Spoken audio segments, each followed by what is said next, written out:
least I did. I came up listening to hip hop at a time where we had a bigger spectrum out there. Right. And it's a lot more narrow now. So I mean, you might have had an NWA. Right. You know, you would listen to a Tribe Called Right, Quest. right, You know right. what I mean, you would have like Digital Underground. Right. Too Short. Yeah, so many different types of people Right. doing different types of hip hop. Right. It was all hip hop. Right. And it wasn't so, just kind of like narrow, I think, in Right. the scope Right. of it. Right. So, Exactly. yeah, I was influenced by all of it.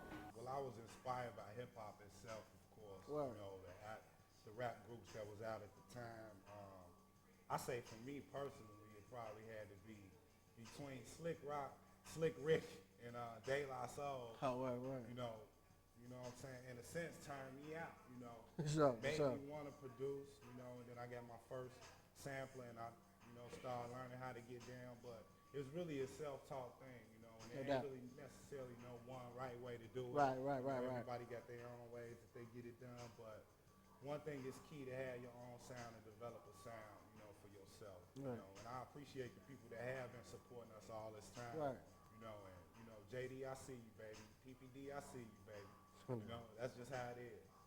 I'm going to get a little brown sugars on y'all for a minute, man. And as a few of the cats, since, this is a show about hip-hop, when did y'all fall in love with hip-hop, man? I'm working under the assumption that, we got some cats who do love the culture here. My man, Ill Will? Yes, sir. When did you first fall in love with the culture, man? And what made you want to start rhyming and, doing this, actively like this? Like, maybe you actually want to start rhyming. Man, the day I got EPMD first album. right. That's why I was like, you know what? Business. Football and stuff, cool, I'm big, but man, these cats got the girl's name getting hurt, man. I was like, this is no music right here. Right. Yeah, I heard that EPMD, that's what did it for me, man. I heard that. How about you, man? Judah, how about you, man? I can tell you the exact song. You can hold it. Man, the exact song that made me want to first rhyme was Check the Rhyme by Tribe Called Quest. Word up. It was like summertime, man, watching it with my siblings, man. That came on and I heard it. I was like, man, this is me. For sure, you know what I'm saying? right. You know what I'm saying? Right. Hey, you can never go wrong with Trap on this show. So, for sure. How about you, my man? K on Square. Yeah, man. Probably I was at Rainbow Roller Rink on 87th, man. and Word. This was before this one Common was like a baby. You know what I'm saying? Like, I heard him. He Sure. did like Beats by the Pound up there, and it was it. It No was a doubt, rap. no then. doubt. Definitely a rap. Honestly, I first fell in love with hip hop in hearing the message, man. Word. You know what I mean? Word. In hearing the message, man. Word. When I heard the message, it broke down everything. You had a hot beat. Right. You know what I mean? You had cats doing, this new thing, rapping that I Right. had never really heard Right. before. But what was really crazy hot to me is, they were actually talking about something, Right. man. Right. And you could feel that energy. Right. You could feel that spirit. Right. So from day one, I was hooked from that. No doubt, And no then doubt. seeing like cats, break dancing, I think on Right. the Oprah show, I was a shorty. And I saw cats break dance. Next thing you know, I'm trying to break dance in the For living sure, room and for everything. sure. My mom's chewing us out. So, man, back in those days, man, No doubt. I've been in love with it ever since. No doubt, man. No doubt. Who's some cats y'all listen to nowadays? Wow. It's a huge array of different people.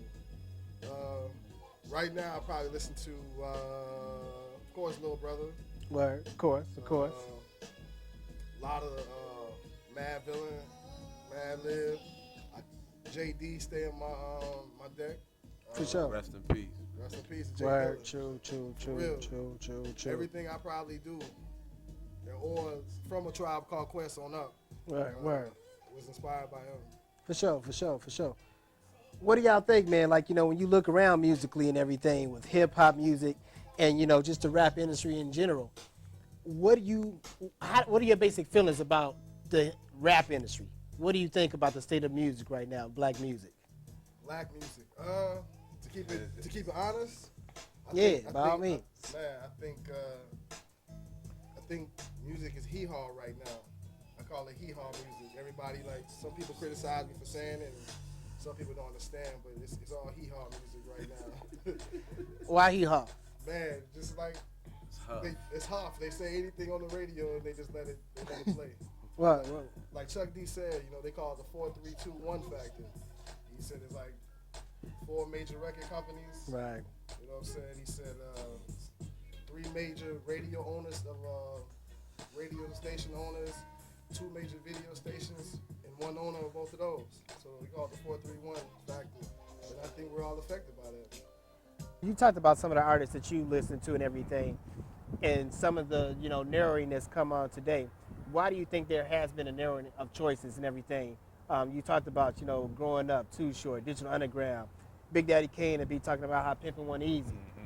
Tribe will be bringing just some organic hip hop type stuff. Brand Nubian, Public Enemy was real conscious and militant, and all that was there. Why is there not as many choices now, in your opinion? I think it's kind of like a two-way street. Number one, I think when we were initially doing everything with rap as an industry, it was the people, who were dictating the music and what was hot. And it's kind of moved away from that in the sense where, with corporate America getting involved with it, don't get me wrong, there's positive aspects to it, but the negative aspect of corporate America getting involved with it is because they want to be able to dictate the trends. They want to be able to say, all right, this is the type of music that's going to be hot. And if they can condition the people to say this is the hot music, then all they have to do is keep cranking it out. And as an investor, what could be better? If I know, hey, this is a music trend, we can ride this music trend for God knows how long and pump money into it and make a return. Hey, that from that standpoint, you can't blame them. The problem that I have with them, though, aside from that, is that the music, the artistry suffered, and all of us suffer because music is not an entity that I think should just be treated as a product. There's a spiritual aspect to music that you cannot deny. And when you look at these young people out there on the streets, you know what I mean? And in our schools, man, this music really influences them. They're not a lot of times able to differentiate between the fantasy and the reality. So then now you have corporate entities saying this is what's hot. So now the rappers, they want to eat. So they come along, they're like, okay, well, that's what's hot. Okay, if I got a Laffy Taffy, then that's what I'm going to do. Back in the day, rappers wasn't making money like that, man. I mean, they had a couple dollars, man, but cats wasn't really making a lot of chop like that, So with these corporations putting all this money into the game, man, they get to control what they want, their product. You know what I'm saying? It's my money. I want you to do this. So it's a lot of cats, I think, that do got something that's a little better than the product that get put out there, man. But I think at the end of the day, it's somebody bigger telling these cats this what you gonna put out. You know what I'm saying? That's why the independent route is about the, the best way to go, man, because, we had cats that when we was growing up, I know when I was growing up, cats that was talking about consciousness and stuff like that. But now you don't even got a cat like that. You know what I'm saying? That's so far and few between. So I think that's the biggest difference, man. The image that they put out there and the control level out there. Hip hop used to be free. It's a slave thing. For sure. Judah, you can speak to this, man. But some people might say the corporations might argue that this is what the people want to hear, man. The market don't, the people in the public don't really want to hear, this conscious and so off the wall, back to Africa stuff, man. They want to hear, the jiggy stuff. They want to hear about the club, man. Life is depressing. You want to go to, the clubs, have a good time, and forget about all that serious stuff. What about that, man? Is it that this is just what the people want, or what? I mean, it goes back to like the old hip hop adage, man. The rap game is a lot like the crack game. You know what I'm saying? Once you get a formula, man, you got some consumers, man. You're not too concerned with, people's lifestyles and how it's affecting them. You got a product and you serve it. You know what I'm saying? And they're not too concerned with how it's affecting folks. You know what I mean? The bottom line is they got a lot of people in the limelight right now who I would say back in the day, it's the difference between MCs and rappers. What's the difference? An MC, to me, the difference is an MC is a professional. The same when you got people who are skilled in their trades, they got a trade. A rapper, it's just a vocation. They do it just to make money. It's a job. So in a trade, you got to get trained and maybe even some apprenticeship. Exactly.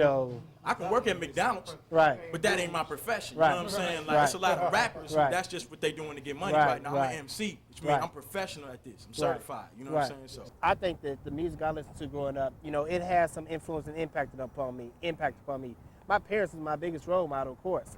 But the music I listened to, man, just the whole culture, movies that was out at that time, they had an influence.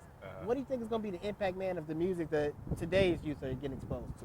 I think we're seeing it. I can speak. I live in the heart of Bronzeville. Oh, where? And you know what I mean? It's not even hot. Like people they're probably looking at this and they're thinking it's nice and warm. Right. It's not exactly warm yet in Chicago. You know how Chicago can be. But